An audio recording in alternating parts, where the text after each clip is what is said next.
ഏഴിന്റെ ഇല്ലയോ? ആ അല്ല 7ന്റെ അവൻ കേട്ടിട്ടില്ല. 7 ഇത് എഴുതിയത് ആര്? ആരാ? ഞാനാ. ഈ 7 14 ലോഹം. ഞാൻ കണ്ടോണ്ടിരിക്കുവാ ഇപ്പൊ. ഞാൻ കണ്ടോണ്ടിരിക്കുവാ. കൈ അങ്ങ് നീട്ടിക്കോ. എഴുതിയത് ഞാന്. അവിടെ ഇരിക്കാതെ. എഴുതിയത് ആര്?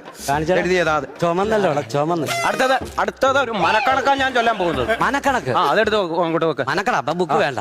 എന്റെ കയ്യിൽ 7 തേങ്ങയുണ്ട്. എവിടുന്ന് കിട്ടി സാറേ?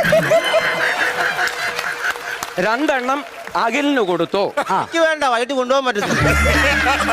മനക്കണക്കാടാ. മനക്കണക്കാണോ? 3 എണ്ണം സുമേഷിന് കൊടുത്തു. ബാക്കി എത്ര തേങ്ങയുണ്ട്? സാറേ ഞാൻ ചോദിക്കട്ടെ, സാറെന്തിനും സുമേഷിന് ഇപ്പൊ തേങ്ങ കൊടുക്കാൻ പോയി?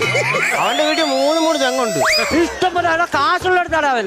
അവന്റെ സന്ധ്യക്കാണ്. സന്ധ്യയുടെ കാര്യം പറ. അല്ല മഞ്ജുവിന്റെ കാര്യം. വീട്ടിൽ ഒരു വകയില്ല. ഞാൻ അവൾ ചോറ് കൊണ്ടുവന്ന മുള